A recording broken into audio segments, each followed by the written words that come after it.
नमस्कार दोस्तों, गार्गी क्लासेस पर आपका स्वागत है। डेट आज की 19 अक्टूबर 2021 और देख लेते हैं इंडियन एक्सप्रेस के इम्पोर्टेंट आर्टिकल्स जो अभी हम एडिटोरियल और आइडिया पेज से डिस्कस करेंगे। फर्स्ट जो आर्टिकल रहेगा वो है रीजनल वे आउट।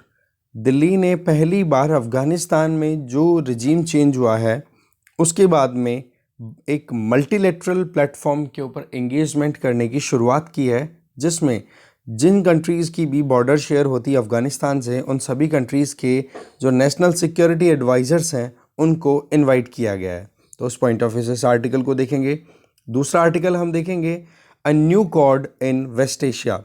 अभी हमारे एक्सटर्नल अफेयर मिनिस्टर इजराइल की विज़िट पे गए हुए हैं। 5 दिन की ये विज़िट रहेगी, जिसमें यूएई, इजराइल, यूएस और इंडिया, इनके फॉरेन अफेयर मिनिस्टर्स ये बातचीत करेंगे। तो ऐसे में क्या ये नया कॉड बनता हुआ दिखाई दे रहा है वेस्ट एशिया में, जानेंगे इस मुद्दे को भी। और फिर लास्ट में थोड़ा सा ये वाला जो कोल शॉर्टेज थी, जिसकी वजह थी तो क्या मतलब है अभी, जिसकी वजह से अभी भी इलेक्ट्रिसिटी सप्लाई में डिसरप्शन आ रहा है, तो उससे क्या लेसन हम ले सकते हैं, जानेंगे। तो ये 3 आर्टिकल्स हैं। बाकी आर्टिकल्स में एक आर्टिकल और बच रहा है, जिसमें देखेंगे कि सेकेंड क्वार्टर में अच्छा खासा परफॉर्मेंस देखने को मिला है अगर कॉरपोरेट सेक्टर की तरफ से देखा जाए, पर अभी भी कुछ कंसर्न्स हैं, उनको जानेंगे। तो इस पॉइंट ऑफ व्यू से इस आर्टिकल की थोड़ी समरी लेंगे। तो चलिए स्टार्ट करते हैं डिस्कशन को पूरा डिटेल में। फर्स्ट जो आर्टिकल है that is regional way out. देखो, बहुत ही रेयर होता है कि अफगानिस्तान के ऊपर दिल्ली कोई कदम उठाए, या फिर कह सकते हैं कि इनिशिएटिव ले। कदम उठाना मतलब इनिशिएटिव ले, कुछ शुरुआत करे। तो ऐसे में नेशनल सिक्योरिटी एडवाइजर्स के साथ में अफगानिस्तान में जो इमर्जिंग चैलेंजेस हैं, इनको टैकल करने के लिए एक मीटिंग बुलाई जा रही है दिल्ली में, ठीक है। जिसमें आप देख सकते हो कि यूएसए के फोर्सेस के विड्रॉल के बाद में तालिबान ने जब से टेक ओवर किया है, तब से रीजनल इंस्टेबिलिटी का माहौल बना हुआ है, और इसका असर हम कश्मीर में भी देख पा रहे हैं, ठीक है। अफगानिस्तान के साथ में जिन भी कंट्रीज़ की बॉर्डर शेयर होती है, उनमें अगर देखें, Pakistan, Iran, Uzbekistan, Tajikistan, China और रशिया, इन कंट्रीज़ के साथ में बातचीत की जाएगी। वैसे रशिया की डायरेक्टली तो बॉर्डर शेयर नहीं होती है, पर हाँ, सेंट्रल एशियन कंट्रीज़ की वहाँ पर बॉर्डर शेयर होती है। सेंट्रल एशियन कंट्रीज़ अभी भी रशिया से अच्छे रिलेशंस मेंटेन करके रखते हैं, और रशिया जब से यूएसए की फोर्सेस का विड्रॉल हुआ है, तब से एक इम्पॉर्टेंट रोल प्ले कर रहा है अफगानिस्तान की अगर बात की जाए तो। पर एक कंट्री है जिसका नाम है तुर्कमेनिस्तान। तुर्कमेनिस्तान सेंट्रल एशिया का स्विट्जरलैंड मान के चलो, जो कि अपने आप को इस तरीके की पॉलिसी से स्ट्रिक्ट करके रखता है कि जी हम स्ट्रिक्ट न्यूट्रलिटी को फॉलो करेंगे। दैट मीन्स कि हम ना किसी की भलाई में हैं ना किसी की बुराई में हैं, हम बिल्कुल न्यूट्रल रहेंगे। तो तुर्कमेनिस्तान का तो कहा नहीं जा सकता कि वो इस पॉलिटिकल गैदरिंग में पार्टिसिपेट करने के लिए राज़ी भी होगा या नहीं होगा। बाकी इन कंट्रीज़ को इनविटेशन डेफिनेटली भेजा जाएगा जो बॉर्डर शेयर करते हैं अफ़गानिस्तान से। फिर सवाल आ जाता है पाकिस्तान का कि क्या पाकिस्तान इस कॉन्वर्सेशन में या इस मीटिंग में पार्टिसिपेट करेगा। तो ये देखो, देखने वाली बात है। नवंबर के फर्स्ट हाफ में ये मीटिंग ऑर्गेनाइज की जा रही है, तो अभी कुछ क्लियर कह नहीं सकते। अब देखो, ये जो फॉर्मल रिस्पॉन्स है कि हाँ जी इनविटेशन देना और एक इनिशिएटिव लेना कि कैसे भी करके अफगान पॉलिसी जो इंडिया की रही है उसको एक डाइवर्सिफाइड मैनर में कैसे हम आगे बढ़ा सकते हैं। अभी तक तो क्या था, हमने एक कहते हैं ना कि कॉपरेशन का जो रीजनल एजेंडा था उसको हमने नैरो माइंडेडनेस से देखा, नैरोली इंटरप्रीट किया, क्योंकि हम बायलैटरल अप्रोचेस में ज़्यादा फंसे रहे कि भाई अफगानिस्तान के अंदर जो सरकार चल रही है उस सरकार से ही हम एंगेज करेंगे, बाकी रीजनल पावर्स के साथ में हमारी एंगेजमेंट नहीं थी। इसका मतलब क्या हो गया कि हमने यही सोच रखा था कि अफगानिस्तान के अंदर जो रिपब्लिक गवर्नमेंट है वो कंटिन्यू करेगी, बट आपको पता है हुआ क्या है। अभी 15 अगस्त को तालिबान टेक ओवर कर चुका है।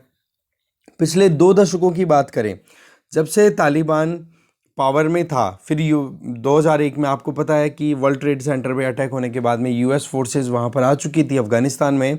तब से तालिबान थोड़े से कहते हैं ना कि डीप पॉकेट्स में दूर दूर चली गई थी, तालिबान बिल्कुल बिखर चुका था। पर 2001 में जिस तरीके से तालिबान ने विड्रॉ किया था ना, उतनी ही फोर्स, उससे ज़्यादा फोर्स के साथ में तालिबान री इमर्ज होना शुरू हो चुका था लेट 2000s में, मतलब 2009-10 के आसपास में तालिबान री इमर्ज होना शुरू हो चुका था।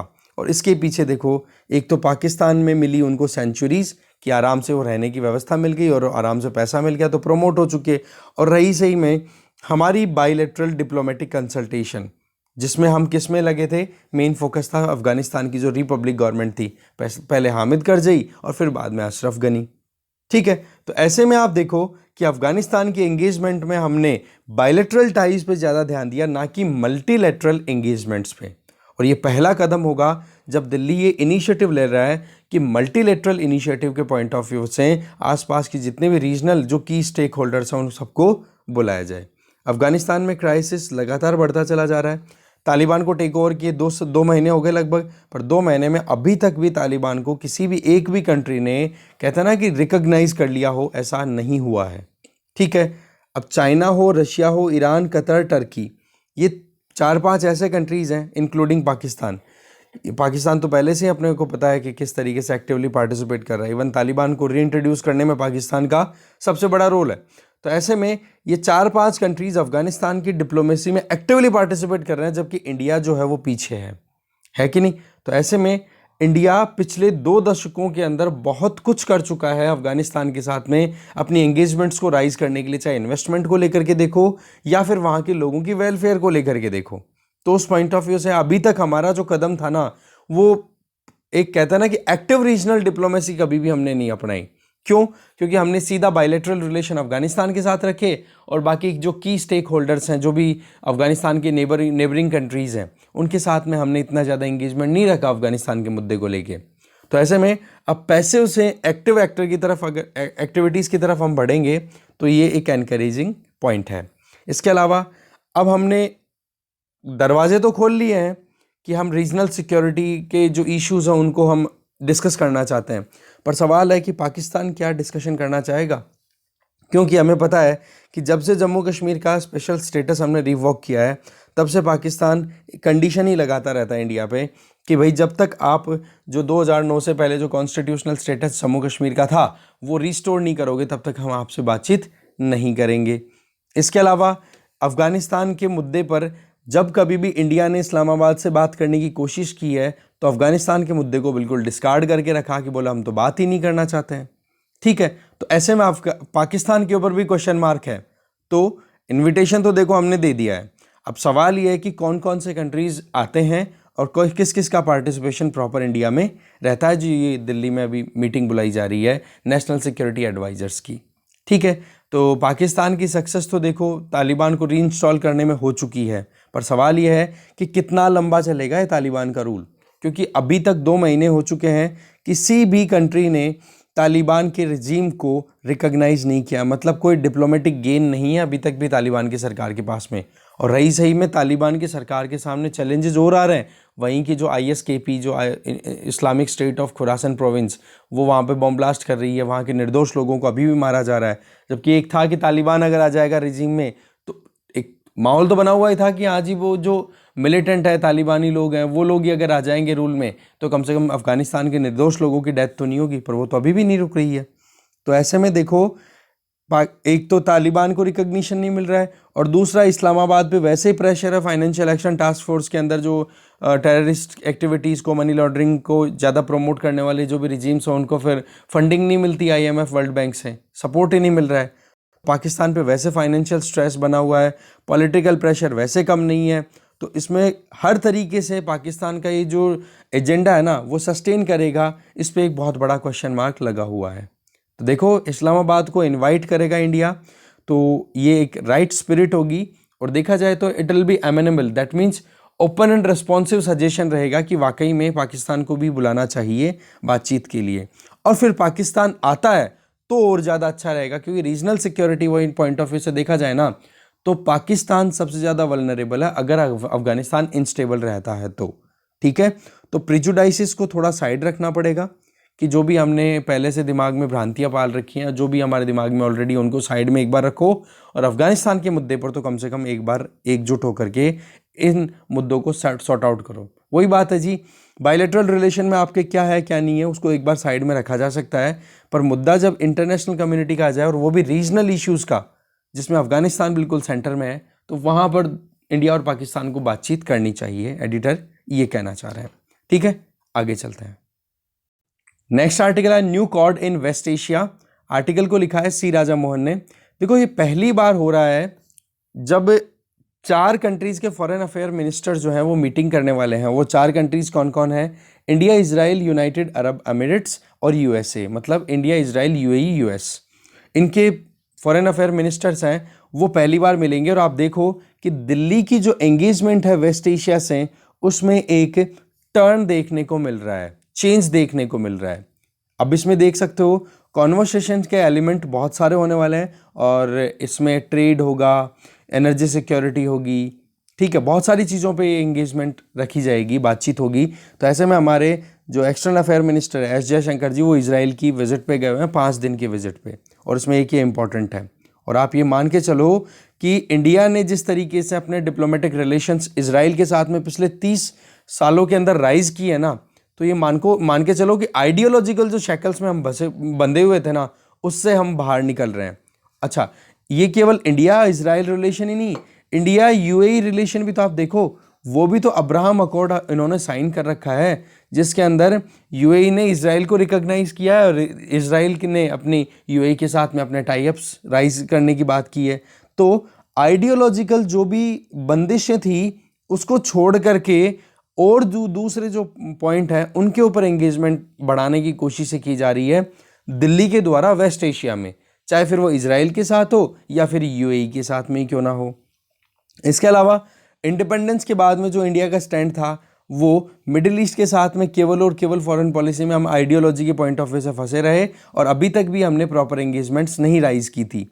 पर हाँ, पिछले 30 सालों के अंदर जैसे हमने वही एलपीजी पॉलिसी का देखो सीधा सा असर है कि हमें ग्लोबली एंगेज करना पड़ेगा अगर हमें वाकई में सुपर पावर बनना है, या कम से कम इतना तो बन जाए कि कोई हमारी बात सुने और हम अपनी बात को स्ट्रांगली रख सकें इंटरनेशनल फोराज पे, प्लेटफॉर्म्स पे। अब जो न्यू मिनिस्ट्रियल सजेशन आए हैं, जिसमें आप देख सकते हो बायलैटरल रिलेशंस की बजाय अब मल्टीलेटरल एंगेजमेंट की तरफ इंडिया बढ़ रहा है। जैसे कि हमने अभी देखा, अफगानिस्तान वाला मुद्दा भी देखा था ना, उसमें भी मल्टीलेटरल इश्यूज, मल्टीलेटरल प्लेटफॉर्म्स के ऊपर इंडिया एंगेज ज़्यादा करना चाह रहा है। सेम चीज़ यहाँ पर भी देख सकते हो कि बायलैटरल रिलेशंस में इंडिया ने इसराइल के साथ एंगेज किया, और इधर आप इंडिया ने यूएई के साथ एंगेज किया। पर जब से इंडो पैसिफिक रीजन में क्वाड वाला सेगमेंट आया है, जिसमें इंडिया ने ऑस्ट्रेलिया, जापान, यूएस के साथ में ओपनली एंगेज करना शुरू किया है, बोले सेम ऐसा ही कुछ देखने को मिल रहा है मिडिल ईस्ट में, जहां पे यूएस तो है ही, इंडिया के साथ साथ में अब इजराइल और यूएई भी साथ में आ रहे हैं। तो इसका इम्पैक्ट देखो लॉन्ग टर्म में एक डिफरेंट ही रहने वाला है, और इस आइडिया को बोला जा रहा है इंडो अब्राहमिक अकॉर्ड। ये आप ध्यान रखें, इंडो अब्राहमिक अकॉर्ड किसको बोला गया है, जिसमें इंडिया, यूएई, इजराइल, इनके साथ में तो एंगेजमेंट पहले से है ही।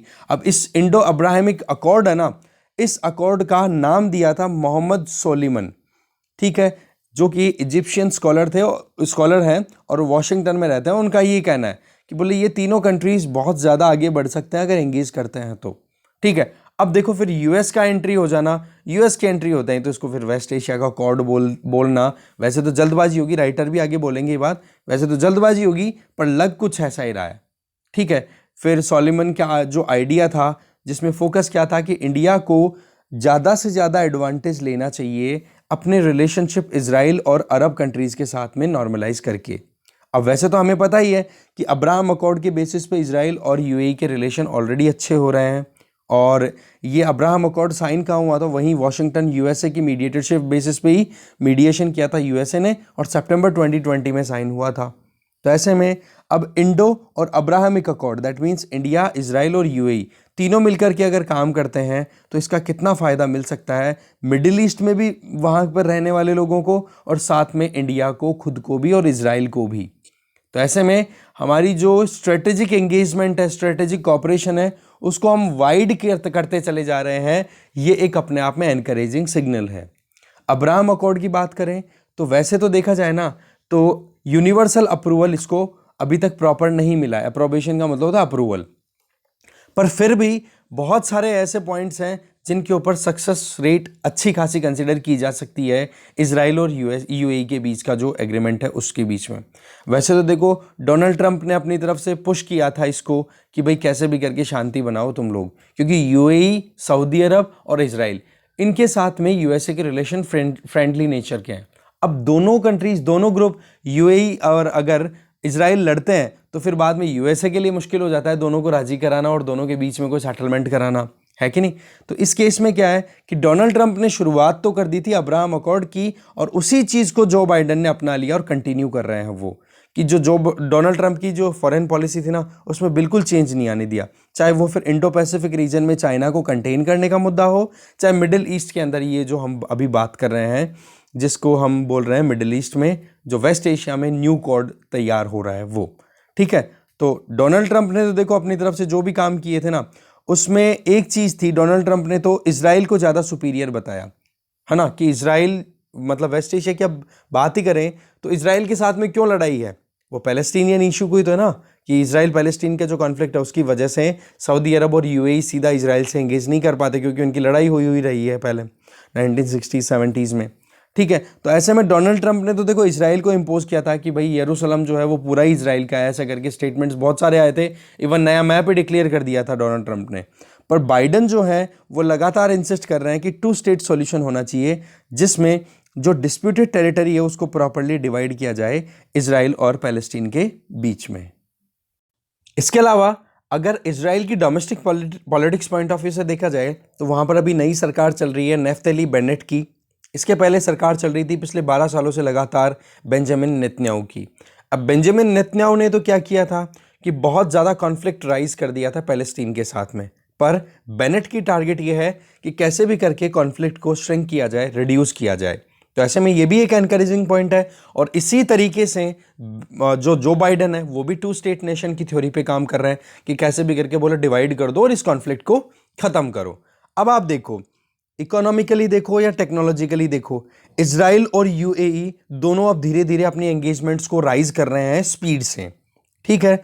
और जो बाइडन की पॉलिसीज हैं वो भी एकदम मॉडरेट हैं, और बेनेट की पॉलिसीज हैं वो भी इजराइल के साथ, इजराइल का जो एंगेजमेंट है यूएई के साथ में और यूएस के साथ में वो भी बढ़ा है। तो इस तरीके से क्या हो गया कि इंडिया की एंगेजमेंट पहले इजराइल से भी रही, यूएई से भी रही, यूएसए से भी रही। चलो यूएसए के साथ में तो हमारी एंगेजमेंट बहुत हाई लेवल तक पहुंच चुकी है, पर इस केस में अगर यूएई और इजराइल के बीच में देखा जाए तो अगर ये अब्राहम अकॉर्ड नहीं होता या नहीं था जब तक, तब तक इंडिया को कितना मुश्किलों का सामना करना पड़ता था वेस्ट एशिया में अपनी एंगेजमेंट्स को ओपन करना। आज क्यों मल्टीलैटरल प्लेटफॉर्म के ऊपर इंडिया एंगेज कर रहा है, उसके पीछे वजह क्या है, अब्राहम अकॉर्ड। क्योंकि इजराइल और यूएई के बीच में जब एंगेजमेंट हो गई, दैट मीन्स दोनों ने आइडियोलॉजिकल कॉन्फ्लिक्ट को साइड में रख दिया, और जो मेन कॉमन गोल्स हैं जिसमें इकोनॉमी और टेक्नोलॉजी दोनों चीज़ों पे साथ में चलना चाहते हैं, तो इंडिया के लिए अभी एक ओपन स्पेस है, और इसी चीज़ को इंडिया हार्नेस कर रहा है, एक्सप्लॉइट कर रहा है, एक्सप्लोर कर रहा है।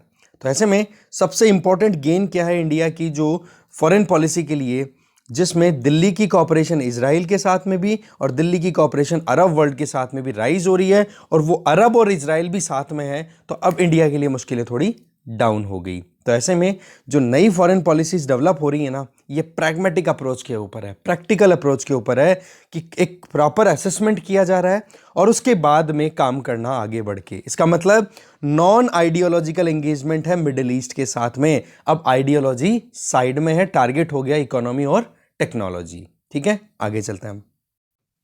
ये जो मल्टीलेटरल एंगेजमेंट है, इसके पहले क्या सीन था वो अगर हम देखें वो तो क्लियर है ही, कि इजराइल के साथ में कैसे रिलेशन, यूएई के साथ में कैसे रिलेशन, दोनों के बीच में रिलीजन को लेकर के और आइडियोलॉजिकल कॉन्फ्लिक्ट चल ही रहा था। इस वजह से दिल्ली ने अपने आप को दूर ही रखा। रही सही में देखो यूएसए की तो देखो एंगेजमेंट पहले से थी, हमें पता है, सऊदी अरब, यूएई, इजराइल, इन तीनों के साथ में, ठीक है।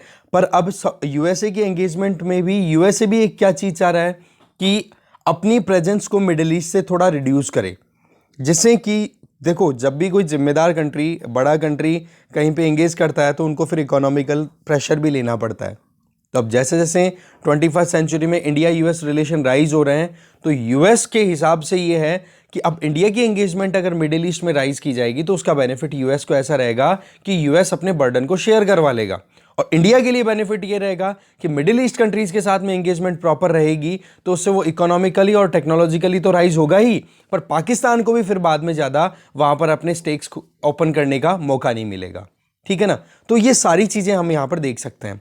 तो यूएस का जो ईस्ट में एंगेजमेंट है इंडिया के साथ में, जिसको हम क्वाड बोल रहे हैं, और अब ये वेस्ट में भी एंगेजमेंट वाशिंगटन के साथ में हम राइज कर रहे हैं, इसका एक बहुत ही बड़ा एक टारगेट है जिसमें यूएस, इजराइल, यूएई के साथ में हम प्रॉपर कंसल्टेशन कर रहे हैं। और एक जो पॉलिटिकल टैबू चलता आ रहा था, दैट मीन्स कुछ पॉलिटिकल प्रोहिबिशन चलते आ रहे थे कि जी हम एंगेज नहीं करेंगे यूएस के साथ में, वेस्ट एशियन कंट्रीज़ की अगर पर्टिकुलरली बात की जाए तो। पर वही है, रियलिटी कुछ और है। और मिडिल ईस्ट में जो कोई भी डेवलपमेंट आए हैं 1970 के बाद से लेकर अब तक, उनमें हमने अपने आप को रोक रखा है। पर धीरे धीरे अब एंगेजमेंट राइज हो रही है तो इसका फ़ायदा ज़रूर मिलेगा। वही बात आ गई जी कि हम पैसिवली नहीं, एक्टिवली पार्टिसिपेट करना चाह रहे हैं अगर रीजनल इश्यूज़ की बात की जाए तो। अब देखो बात ऐसी है, अभी मल्टीलेटरल ये मिनिस्ट्रियल मीटिंग होगी, ठीक है, मिडिल ईस्ट के लिए पहली बार यूँ मान के चलो, तो इसको न्यू कॉड बोला जा रहा है। पर न्यू कोड बोलना है, राइटर ही बोल रहे हैं कि थोड़ा जल्दबाजी तो है, पर फिर भी एक इशू को अगर देखा जाए और इन जिस मैनर में ये लोग काम करेंगे तो वो नॉन मिलिट्री इश्यूज पे ज़्यादा फोकस रहेगा, जैसे कि ट्रेड, एनर्जी, एनवायरनमेंट, ठीक है, पब्लिक गुड्स को प्रमोट करना, इन सारी चीज़ों पे ये चारों कंट्रीज काम करेंगे, जिसमें यूएस, यूएई, इजराइल और इंडिया साथ में मिलकर काम करेंगे। अब वैसे तो देखो यूएस, यूएई, इजराइल इन तीनों ने पहले मीटिंग कर ली है, जब ये यूएन की मीटिंग हो रही थी ना उसी के साइडलाइंस पे, और अब्राहम अकॉर्ड को 1 साल हो गया था, सितंबर 2020 में हुआ ही था, 2021 में 1 साल हो गया, तो उसको भी एक तरीके से प्रमोशन देना था, राइट। अब उसी केस को देखा जाए तो अभी ये जो न्यू कॉड तैयार हो रहा है मिडिल ईस्ट में, है ना, वो इंडिया के लिए ये कोई इकलौता नया कोalition का पोर्शन नहीं है। इसके अलावा भी बहुत सारे ऐसे टेम्पलेट्स हैं, ऐसी एंगेजमेंट्स हैं इंडिया के लिए जिनको इंडिया और ज़्यादा डाइवर्सिफाई कर सकता है। और इसमें हम बात करेंगे अब ईस्टर्न मेडिटेरेनियन सी की। चलते हैं आगे। इसमें आप देख सकते हो कि मिनिस्ट्रियल पार्टनरशिप में बहुत सारे इश्यूज पर टारगेट किया जाएगा, ठीक है। एक तो सब कॉन्टिनेंट में क्या इश्यूज है हमारे यहाँ पर, साउथ एशियन सब कॉन्टिनेंट, और उसके अलावा दूसरे कंट्रीज के साथ हम कैसे एंगेज करके हमारी प्रॉस्पेरिटी इंश्योर कर सकते हैं, वो तो है ही। पर अभी जो इंपॉर्टेंट पॉइंट रहेगा वो रहेगा ईस्टर्न मेडिटेरेनियन मेडिटेरेनियन सी, जिसमें इंपॉर्टेंट कंट्रीज आ जाते हैं जैसे कि Greece, Turkey, Cyprus, Egypt, Syria, Lebanon, Jordan, Israel, Palestine. ये मैप भी दिखाऊंगा मैं अभी आपको। खैर फिलहाल एक बार आर्टिकल को कंप्लीट कर लेते हैं हम।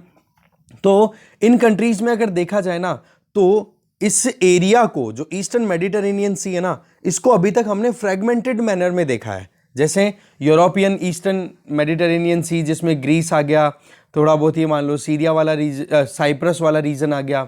तो इस वैसे साइप्रस एशिया में कंसिडर होता है पर एरिया वही आ जाता है।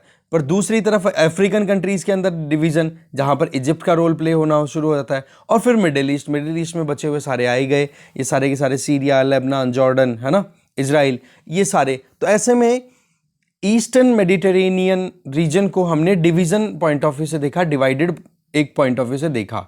पर अगर अभी देखा जाए ना कि जिस तरीके से अभी इन कंट्रीज के बीच में एक एंगेजमेंट हो रही है, छोड़ करके एक दो कंट्रीज को, जैसे कि टर्की थोड़ा सा क्या अपनी इस्लामिज्म वाले मुद्दे को हाईलाइट करते हुए इस्लामिक वर्ल्ड का लीडर अपने आप को बनाना चाह रहा है। तो उस केस में उसने कुछ गड़बड़ियां कर रखी हैं। गड़बड़ियां तो क्या मतलब, इस रीजन से बिल्कुल सेपरेट जा रहा है वो, ठीक है। पर बाकी जो कंट्रीज हैं उनके अंदर कुछ एक कन्वर्जेंस देखने को मिल रही है। वो कैसे? सबसे पहली तो नेचुरल गैस का एक्सप्लॉइटेशन, ठीक है, ईस्टर्न मेडिटेरेनियन सी में, जो कि इकोनॉमिकली इन सभी कंट्रीज को साथ मिला सकती है। दूसरी चीज कि हिस्टोरिक रीजनल लीडरशिप की बात करें तो वो इजिप्ट के पास में रही और इजिप्ट इस चीज को आगे बढ़ाने की कोशिश भी कर रहा है। और तीसरी चीज, जो गल्फ कंट्रीज हैं, यूएई, कतर, सऊदी अरब, इन तीनों की बात करें तो ये भी इस रीजन में जियोपॉलिटिक्स के वेरिएशन में अपना रोल प्ले कर रहे हैं। तो ऐसे में तीन चीज़ों को हमें अंडरस्टैंड करना होगा। एक तो नेचुरल गैस की डिस्कवरी, नेचुरल गैस का एक्सप्लॉइटेशन, दूसरा हो गया हिस्टोरिकल रीजनल लीडरशिप जो कि इजिप्ट के पास में रही, और तीसरी चीज़ है वो है यूएई, कतर, सऊदी अरब, जिनको हम गल्फ कंट्रीज बोलते हैं। इनका रोल राइज हो रहा है इस पर्टिकुलर रीजन की जियोपॉलिटिक्स को नरेट करने में। फोर्थ पॉइंट क्या जाता है कि टर्की जो है वो अपनी तरफ से कॉन्फ्लिक्ट को राइज कर रहा है इन सभी कंट्रीज के साथ में। मेजरली ग्रीस की बात कर लो, ग्रीस के साथ में लड़ाई, इजिप्ट के साथ में लड़ाई, इजिप्ट के अंदर जो मुस्लिम ब्रदरहुड वाले जो हैं उनको प्रमोट करने की कोशिश कर रहा है, जिससे कि वहाँ पर जो करंट रिजीम है इस इजिप्ट में, बोलो उसको उखाड़ करके फेंक दो और नया ही रिजीम ला करके रख दो, ठीक है। ऐसे ही सऊदी अरब भी उसी चैलेंज को देख रहा है, यूएई भी इसी तरीके को देख रहा है, क्योंकि इजिप्ट, सऊदी अरब, यूएई, ये तीनों के तीनों, इनका अगर रूल देखोगे ना, मोर और लेस आपको लगेगा मोनार्की ही है, ठीक है। तो मोनार्की को उखाड़ फेंकने के लिए, मुस्लिम ब्रदरहुड को प्रमोट करने की पूरी कोशिशें की जाती है टर्की की। और टर्की के अभी करंट प्रेसिडेंट है Recep Tayyip president Recep Tayyip Erdogan. तो उनकी तरफ से ये एम्बिशन भी है कि कैसे भी करके इस्लामिक वर्ल्ड को हम लीड करें। इसके अलावा पांचवा जो पॉइंट है दैट इज मेजर पावर्स का भी रोल कम नहीं है अब ईस्टर्न मेडिटेरेनियन रीजन में, जिसमें फ्रांस, रशिया और चाइना, इनकी एंगेजमेंट पिछले कुछ सालों के अंदर राइज हुई है जब से आईएसआईएस के खिलाफ में एक मुहिम छिड़ी है कि इस टेररिस्ट ऑर्गेनाइजेशन को हमें खत्म करना है। ठीक है, तो ये 5 पॉइंट हमें क्या कहते हैं कि मिडिल ईस्ट में वेरिएशन बहुत हैं पिछले 10 सालों के अंदर अगर देखा जाए तो, मोटी मोटी बात। तो ऐसे में इंडिया की देखो एंगेजमेंट इस रीजन में लगातार राइज हो रही है और अलग अलग कंट्रीज के साथ में एंगेज करते हुए, कई कंट्रीज के अंदर तो ऐसा रहेगा, कुछ 2 कंट्रीज के अंदर हम के साथ में हम एंगेज करेंगे तो ओवरलैपिंग भी दिखेगी कि हाँ 2 से 3 कंट्रीज के साथ हम एक साथ एंगेज कर पा रहे हैं। तो इंडिया फुल पोटेंशियल को रियलाइज कर सकता है इंडो अब्राहमिक अकॉर्ड के बेसिस पे। इंडिया खुद अब्राहमिक, आपको पता है, इजराइल और यूएई और यूएसए चाहता ही है इन सबको साथ में लाना, तो इसका फायदा इंडिया को पूरा मिलने का स्कोप दिख रहा है। वैसे देखा जाए तो एक ऑर्गेनाइजेशन है जिसका नाम है the Islamic federation of Indo Israeli chamber of commerce. उनका तो ये कहना है कि इंडिया इजराइल अगर साथ में मिलकर के काम करें यूएई के, तो इतना बेनिफिट ले सकते हैं कंट्रीज एक दूसरे से जिसकी कोई लिमिट ही नहीं है। और अमेरिका की स्ट्रेटेजी भी यही है कि इनको सपोर्ट किया जाए। तो ट्रेड से बढ़कर भी बहुत सारे काम हैं, इंडिया और भी बहुत सारे कामों में एंगेज कर सकता है, कोलैबोरेट कर सकता है यूएई और इजराइल के साथ में, जैसे कि सेमीकंडक्टर डिजाइनिंग, फैब्रिकेशन के अंदर काम कर सकते हैं, स्पेस टेक्नोलॉजी में अपनी एंगेजमेंट को बढ़ा सकते हैं। ये ट्राइलेटरल फ्रंट है ना, ये तीनों कंट्रीज के बीच में कोलैबोरेशन लगातार बढ़ाएगा और रीजनल पार्टनर्स जैसे कि इजिप्ट के साथ में हमारे रिलेशन कभी बुरे नहीं रहे। इजिप्ट की अगर बात करो तो मोटा मोटा आप ये मानो कि जब से हमने नैम में पार्टिसिपेशन लिया था तो नेहरू, नासिर, टीटो, तो नासिर कहाँ के थे? इजिप्ट के। तो हमारी एंगेजमेंट तो जब से हम इंडिपेंडेंट हुए हैं इजिप्ट के साथ में रही है, अभी इन दिनों में थोड़ी कम है पर उसको हम अब राइज और ज़्यादा कर सकते हैं। तो ऐसे में इंडो अब्राहमिक अकॉर्ड है ना, इससे एक ग्रेट स्ट्रेटेजिक डेप्थ देने की ज़रूरत है और ज़्यादा स्ट्रॉन्गर बनने की ज़रूरत है। तो क्या डेवलपमेंट्स हैं, किस तरीके से एंगेज कर सकता है इंडिया, वो सारी चीज़ें हमने यहाँ पर जानने की कोशिश की है। अच्छा आर्टिकल है, आगे चलते हैं। अब ये देख लो आपके सामने मैप है, मैप को अच्छे से हम रीड आउट करते हैं। देखो ईस्टर्न बात की थी ना हमने, ईस्टर्न मेडिटेरेनियन, तो ये वाला पोर्शन आ गया ईस्टर्न मेडिटेरेनियन में।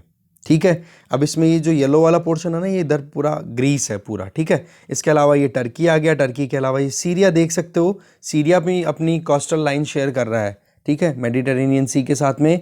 फिर लेबनान आप देख सकते हो, फिर इजराइल आप देख सकते हो, और यहाँ पर ये आ गया इजिप्ट। ओके, इस तरीके से ये आप जॉर्डन देख सकते हो, जॉर्डन की कोई कोस्टल लाइन शेयर नहीं होती है मेडिटेरेनियन सी से, आप ये जरूर देखें, ये क्वेश्चन यूपीएससी में पूछा हुआ था, उसमें जॉर्डन ही एक्सक्लूड हो रहा था आंसर में।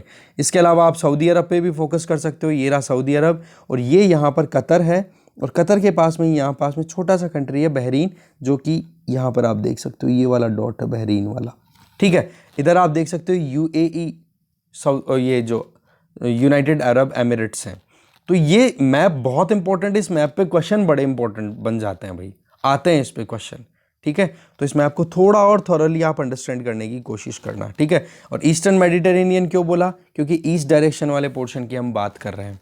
ठीक है, और गल्फ कंट्रीज, हमने गल्फ क्यों बोला इनको? क्योंकि गल्फ कंट्रीज में ये कंट्रीज आ जाते हैं मेजरली।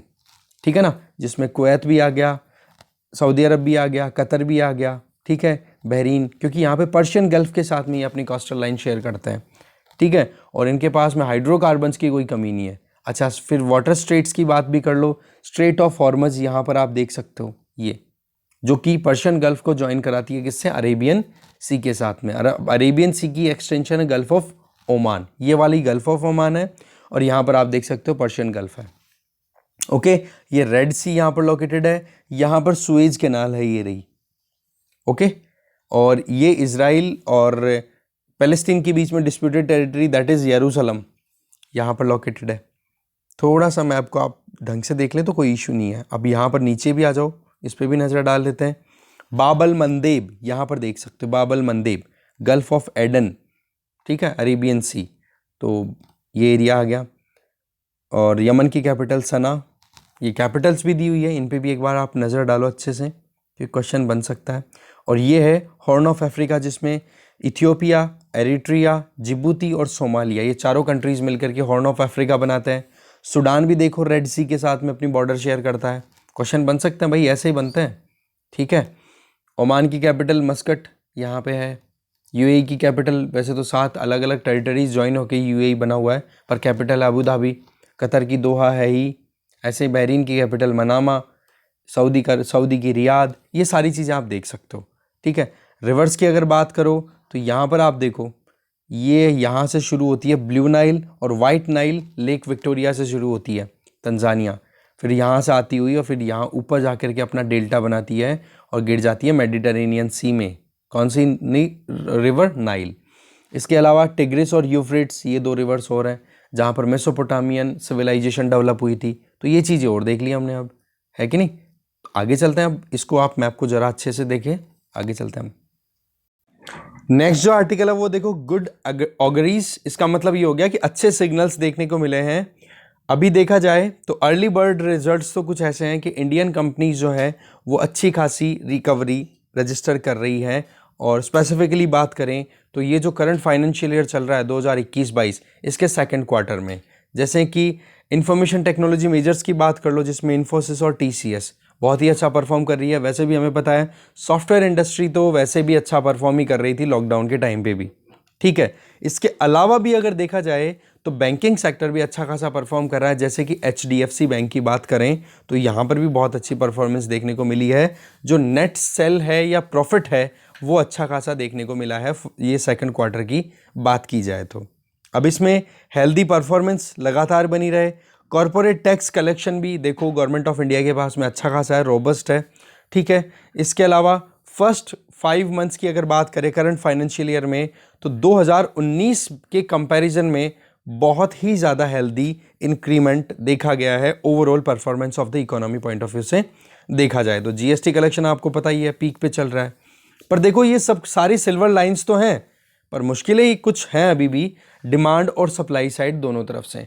सप्लाई साइड तो क्या है, फॉर एग्जांपल चिप्स का प्रोडक्शन, सेमीकंडक्टर चिप्स का प्रोडक्शन प्रॉपर नहीं हो रहा है, तो व्हीकल्स का प्रोडक्शन नहीं हो रहा है, तो उसकी वजह से सप्लाई में प्रॉब्लम आ रही है। दूसरी, कोल सप्लाई की इशू की वजह से इलेक्ट्रिसिटी जनरेट नहीं हो रही। इलेक्ट्रिसिटी जनरेशन की वजह से आपको पता ही है इलेक्ट्रिसिटी एक कोर इंडस्ट्री है। अब इलेक्ट्रिसिटी ही प्रोड्यूस नहीं होगी तो उस पर बेसिस फिर डोमेस्टिक कंजम्पशन कैसे होगा, इंडस्ट्रियल प्रोडक्शन कैसे होगा, जो ट्रांसपोर्टेशन सेक्टर है उस पर भी कितनी ज़्यादा इंपैक्ट आती है इलेक्ट्रिसिटी अगर शॉर्टेज रहती है तो। दूसरी सप्लाई साइड की ये इशू है। अब आ जाओ डिमांड साइड। डिमांड साइड में तो सीधा क्लियर ये आता है कि जो लो इनकम हाउस होल्ड्स हैं अभी भी वो डिस्ट्रेस में जी रहे हैं। वजह, टू व्हीलर जो व्हीकल्स की सेलिंग है ना वो अभी भी पिक नहीं कर पा रही है। और टू व्हीलर्स खरीदते कौन है? लो इनकम वाली फैमिलीज। तो ऐसे में लगातार कॉन्फिडेंस लो है अभी भी। प्राइवेट कंजम्पशन है वो वीक है, जो हम कंज्यूम करते हैं टैक्स वैक्स देने के बाद में। और हाउस होल्ड्स जो हैं वो अभी भी अपनी बैलेंस शीट को रीबिल्ड करने में स्ट्रगल्स का सामना कर रहे हैं। और वीक हाउस होल्ड डिमांड लगातार बनी हुई है और कैपेसिटी यूटिलाइजेशन भी प्रॉपर नहीं है। जितना इंस्टॉलेशन है ना, चाहे फिर वो प्राइवेट एंटिटीज़ की बात करो या गवर्नमेंट एंटिटीज़ की, वो अभी फुल फ्लेजेड अपनी पूरी कैपेसिटी पे ऑपरेट नहीं हो रही है। और साथ में इसी वजह से प्राइवेट इन्वेस्टमेंट भी इतना ज़्यादा नहीं आ रहा। अभी जो भी इन्वेस्टमेंट है ना वो गवर्नमेंट का किया हुआ है। तो ये कुछ कंसर्न्स भी हैं और सिल्वर लाइन्स हमने ऑलरेडी देख ही ली थी। अब आगे चलते हैं। अब लास्ट आर्टिकल है lessons from the shortage. Article को लिखा है मदन सबनिवास ने। मुद्दा तो आपको पता ही है कि कोल क्राइसिस ऐसे लगता है कि जैसे नॉर्मली हम आदत पड़ चुकी हो हमारी, क्योंकि कभी शुगर शॉर्टेज आती है, कभी ऑनियन की शॉर्टेज आती है। वैसे तो गवर्नमेंट ऑफ इंडिया के द्वारा ये किया जाता है कि जी अगर हमारे यहाँ पर डोमेस्टिक प्रोडक्शन प्रॉपर नहीं हो तो हम सप्लाई कर सकते हैं इंपोर्ट करके फुलफिल। ठीक है। पर आज अगर कोल की बात करें ना तो इंडिया वर्ल्ड में 5वां सबसे बड़ा कोल रिजर्व वाला कंट्री है। एक तो ये चीज़, तो थ्योरेटिकली हमारे पास में क्या शॉर्टेज होनी चाहिए कोल की? बिल्कुल भी नहीं। एक तरफ अगर देखें तो एग्रीकल्चर की शॉर्टेज, जैसे ऑनियन, पोटैटो, इनकी बात करें या फिर शुगर की बात करें, तो इनमें तो देखो सीधी सी बात, अगर मॉनसून अच्छा नहीं रहता है, क्रॉप फेलियर हो जाता है तो उसकी वजह से शॉर्टेज बन सकती है। तो वो थोड़ा सा नेचर का रोल आ गया। पर हमारे पास में कोल के रिजर्व अच्छे खासे, फिर उसके बावजूद भी कोल की शॉर्टेज आ रही है, तो इसको सीधा का सीधा बोला जाएगा ह्यूमन मेड, कि आपके पास में प्लान प्रॉपर नहीं था। जब हमें पता है कि जी इकोनॉमी धीरे धीरे रिकवर होने वाली है। दूसरी चीज़ कि लॉकडाउन के टाइम पे आपने कैपेसिटी यूटिलाइजेशन प्रॉपर नहीं होने दिया था, क्योंकि लॉकडाउन लग गया था, इसकी वजह से डिमांड इतनी ज़्यादा नहीं थी, क्योंकि इकोनॉमिक एक्टिविटीज़ रुकी हुई थी। अब जैसे जैसे पैंडेमिक को थोड़ा कंट्रोल करने में हम सक्सेस पा रहे हैं, तो दूसरी तरफ डिमांड राइज हो रही है, तो वहाँ पर फिर प्रॉब्लम आने लग गई। तो ऐसे में कोल इंडिया लिमिटेड हो या दूसरी भी बड़ी कंपनियां, उनको ज़्यादा से ज़्यादा पैसा अप्लाई करने की ज़रूरत थी कि कैसे भी करके कोल शॉर्टेज नहीं आए। नॉर्मल कंडीशंस में हमने कल देखा था कि 30 दिन की इन्वेंट्री कोल स्टॉक की रखी जाती है, कोई भी थर्मल पावर प्लांट की अगर बात करें। पावर जनरेटिंग कंपनीज का ये स्टैंडर्ड था कि 30 दिन का तो उनके पास में स्टॉक मिल ही जाता, पर आज 3 से 4 दिन का रह गया है। तो अभी ज़रूरत क्या है? देखो, डिमांड लगातार राइज हो रही है और सप्लाई साइड से डिसरप्शन अगर आते हैं तो फिर देखो मुश्किलें बढ़ जाती है, क्योंकि फिर इलेक्ट्रिसिटी बेस्ड हमारी इंडस्ट्रीज चलती है, और इंडस्ट्रीज में अगर ब्रेक लग गया तो जो हम रिकवरी की बात कर रहे हैं उसमें भी फिर मुश्किलें बन जाती है।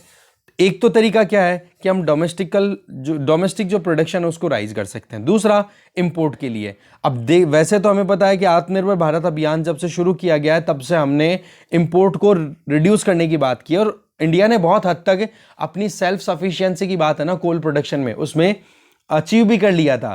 पर मुद्दा क्या है कि अभी अचानक से डिमांड रुक गई लॉकडाउन के लगने की सेकंड वेव की वजह से, क्योंकि बहुत ज़्यादा मोर्टेलिटी रेट आई थी सेकंड वेव के टाइम पे। अब अचानक से रिवाइवल मिल रहा है डिमांड को, तो फिर आपको पता ही है फिर चैलेंजेस बढ़ते चले जाते हैं। अब गवर्नमेंट ऑफ इंडिया की तरफ से ये कहा जाता है कि जी जो भी पावर जनरेटिंग कंपनीज हैं वो अपनी रिक्वायरमेंट का लगभग 10% इंपोर्ट कर सकती हैं। पर सवाल यह है कि इंपोर्ट क्या सस्ता पड़ रहा है क्या? वो भी तो हमने देखा कि चाइना में इस तरीके का क्राइसिस पहले आ चुका है, मतलब इसी टाइम पे कंटेम्प्रेरी हमारे बराबर हमारा चाइना भी चल रहा है, हमारा भाई, राइट। तो इस केस में क्या है, जो बड़ा दुश्मनी रखता है हमारे से, तो ऐसे में चाइना का भी प्रोडक्शन, इलेक्ट्रिसिटी की प्रोडक्शन को लेकर के वहां पर क्राइसिस था, तो कोल को उसने अचानक से मार्केट से खींच लिया। अब कोल अगर मार्केट से कोई एक कंट्री बड़ा खींच लेगा तो फिर बाद में कोल की शॉर्टेज होगी ग्लोबल मार्केट में, फिर किस पे लोड जाएगा? या तो पेट्रोलियम पे, या क्योंकि एनर्जी रिक्वायरमेंट्स तो हर एक कंट्री अपनी पूरी करेगा ही, तो ऐसे में फिर पेट्रोलियम या फिर बच जाती है गैस, तो उसकी प्राइसेस भी और ज़्यादा राइज हो गई, तो महंगाई पे महंगाई। अब एक तरफ तो हमारे यहाँ पर एनर्जी की प्रॉब्लम है, दूसरी तरफ हम इंपोर्ट करना चाह रहे हैं, तो इंपोर्ट के लिए प्रोविजंस देखें तो हमारे पास में ऑप्शंस अवेलेबल नहीं है, और तीसरा अगर एनर्जी रिक्वायरमेंट को पूरा करने के लिए कोल के सब्स्टिट्यूट्स की तरफ जाते हैं तो वो पहले से ही महंगे हैं, तो और तो महंगाई तो और मार देगी फिर लोगों को। जो परिस्थिति आज बनी हुई है इंडिया की, उस परिस्थिति में अगर देखा जाए तो क्राइसिस कितने ज़्यादा हैं, महंगाई भी बढ़ रही है, कोल की सफिशिएंसी भी हम पूरी प्रॉपर्ली, हमारी खुद की डोमेस्टिक प्रोडक्शन भी इतनी ज़्यादा स्केल अप नहीं कर पा रहे हैं। कोशिशें तो की जा रही है, कल हमने देखा था कि लगभग 1.5 से 1.7 मिलियन टन पर डे के हिसाब से कोल इंडिया लिमिटेड अभी प्रोड्यूस कर रहा है, पर वही चीज़ है कि ये कितना हमारी ज़रूरतों को पूरा कर सकता है। क्योंकि जहाँ तक भी देखी जाए बातें, तो एक तो हम चाहते हैं कि कोल से स्विच करें, रिन्यूएबल एनर्जी की तरफ जाना चाहते हैं, और दूसरी तरफ हमारी एनर्जी रिक्वायरमेंट भी कॉम्प्लीमेंट होती रहे, तो क्या अचानक से कोल से स्विच कर सकते हैं? तो ये तो प्रैक्टिकल अप्रोच होगी नहीं, जो कि हमने अभी देख लिया अच्छे से कि कोल की डिपेंडेंसी को हम अचानक से रिन्यूएबल एनर्जी की तरफ ले जाएं, मुश्किल हो जाएगा। और चाइना में जो शॉर्टेज आई है ना भी कोई एनर्जी प्रोडक्शन में, वो इसी वजह से आई है कि उन्होंने अपनी इकोनॉमी को ग्रीन करने के चक्कर में चल गई, ठीक है, ग्रीन कॉन्सेप्ट को सीरियसली ले लिया और उसको इतना ज़्यादा कर दिया कि हाँ कोल प्रोडक्शन बिल्कुल रोक ही दिया जाए। फिर पता पड़ा कि प्रोडक्शन भी नहीं हो पा रहा है, और अचानक से फिर वहाँ पर शॉर्टेज आ गई इलेक्ट्रिसिटी की, पावर जनरेशन की। तो वही चीज़ अभी इंडिया मोर और लेस सामना कर रहा है। तो ऐसे में इंपोर्ट करना भी कोई सीधी बात नहीं है, इतनी आसान भी नहीं है कि जिन कंट्रीज़ के साथ हम एंगेज कर रहे थे उन कंट्रीज़ के साथ, मतलब कोल जिनसे इंपोर्ट करते थे ना, तो वही बात हो जाती है। देखो कि हम इंपोर्ट करते थे, इंपोर्ट को हमने रोका, तो देखो जब हम ग्लोबल प्लेटफॉर्म्स के ऊपर खुद को रिसीड करते हैं ना, बैकफिट पे लेके आना शुरू कर देते हैं, तो वहाँ पर इन्वेस्टमेंट भी कम अट्रैक्ट होना शुरू हो जाता है। तो इसका नुकसान हमें कोल सेक्टर में जो इन्वेस्टमेंट होना था उसमें भी रिड्यूस होते हुए देखने को मिला है। तो केस क्या है, पूरा कॉम्प्लेक्स बन चुका है, ठीक है। अब चाहे आप टैरिफ को रिड्यूस करो, चाहे कुछ भी करो, अब एक तरफ तो आप महंगाई से तो आपकी जो कोल एनर्जी है, कोल की रिक्वायरमेंट है वो पूरी कर रहे हो महंगा कोल खरीद कर भी, और दूसरी तरफ डिमांड ये चल रही है कि महंगाई हमें कम करनी है, तो उसका फिर बेयर कौन करेगा? सरकार के पास में फिस्कल स्पेस वैसे ही कम है। चलो वैसे तो ठीक है, अभी थोड़ा सा इकोनॉमिक रिकवरी के चलते जीएसटी और जो डायरेक्ट टैक्सेज हैं अच्छे खासे कलेक्ट हो रहे हैं, पर सवाल ये है कि अभी भी फुल फ्लेजेड वे में इकोनॉमी अगर ओपन होती है तो मुश्किलें कम नहीं है। जैसे डिमांड और सप्लाई वाला मुद्दा हमने ऑलरेडी देख ही लिया था। तो ऐसे में देखो इकोनॉमी पे इस क्राइसिस का इम्पैक्ट जो है वो ऐसा तो है नहीं कि आज ही ख़त्म हो जाएगा, लंबा चलेगा। पर हाँ, हमें लर्न करना क्या है कि एक प्लान होना चाहिए कि किस तरीके से मॉनसून सीजन में कोल माइंस हैं, जैसे ओपन कास्ट माइनिंग की कल हमने बात की थी, जो कि पानी भर जाता है उनमें, तो बोला आप पहले से ही तैयार रखो ना, रिजर्व को पहले ही खोद करके रखो, माइनिंग कर कर आके रखो, स्टॉक पहले से अवेलेबल रखो, और साथ में जो स्विचिंग है रिन्यूएबल एनर्जी की तरफ, तो उसको भी हमें स्पीड अप करने की ज़रूरत है। इसमें जितने भी स्टेक होल्डर्स हैं, चाहे वो एग्रीकल्चर हो, चाहे इंडस्ट्री हो, चाहे हाउस होल्ड्स हो, इन सब को इक्वली इंपॉर्टेंट रोल प्ले करने की ज़रूरत है। अब देखो रबी का सीज़न है, रबी का, अब उसके लिए भी क्या पानी की ज़रूरत है, पानी की ज़रूरत है। तो वैसे तो चलो ठीक है, थोड़ी बहुत बारिश आ गई तो इस वजह से चल जाएगा, बाकी सॉइल में मॉइस्चर कंटेंट है ना, वो कम होने की वजह से क्राइसिस हो रहा है कि नहीं। तो इसकी वजह से इरिगेशन की फैसिलिटी उनको यूज़ करनी पड़ेगी, इरिगेशन के लिए जो पावर और पावर की शॉर्टेज चल रही है, तो ये भी एक मुश्किल का कारण बन गया है। तो देखो पेंडेमिक की बाद में जो इकोनॉमिक रिकवरी है ना, इसने बहुत ज़्यादा डिसरप्शन पैदा कर दी है, बहुत ज़्यादा मुश्किलें पैदा कर दी हैं। और ये केवल इंडिया ही नहीं देख रहा है, अलग अलग कंट्रीज़ वर्ल्ड में आसानी से ये चीज़ें फेस कर रहे हैं, कोई बड़ी चीज़ नहीं है। तो कोल शॉर्टेज है, इसको देखा जाए तो बहुत ज़्यादा सीरियस है। पावर सप्लाई, हमें पता है कि इलेक्ट्रिसिटी बैकबोन है इकोनॉमी की। आज इलेक्ट्रिसिटी अगर नहीं हो तो सब कुछ रुक जाता है। इवन आज अगर इलेक्ट्रिसिटी नहीं हो, जैसे अभी मेरे यहाँ पर गई हुई है, तो मैं अपलोड कैसे करूँगा वीडियो, राइट। अब वीडियो अपलोड नहीं होगा तो फिर आप 2-3 हज़ार बच्चे जो देखते हो वो कैसे देखोगे। तो ये अपने आप में बैकबोन का काम करती है इलेक्ट्रिसिटी, है कि नहीं, कोर सेक्टर में इसीलिए कंसिडर होता है, राइट। तो इस तरीके से देखो जी, बात यह है कि हम अभी एक ट्रांजिशन फेज से निकल रहे हैं, और इसमें कहते हैं ना वॉक द टॉक, बातचीत करने से नहीं होगा, हमें काम करना पड़ेगा।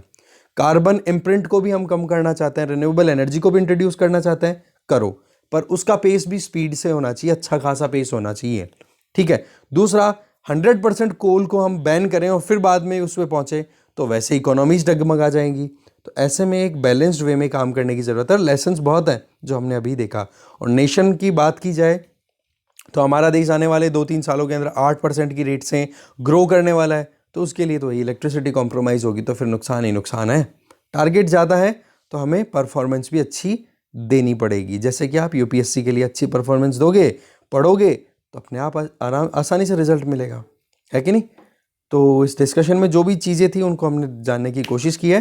Thank you very much for watching this video. और बाकी प्रमोट कर सको उतना गार्गी क्लासेस को प्रमोट करो, ये आपकी तरफ से बहुत ही अच्छी हेल्प होगी मेरे लिए। Thank you very much.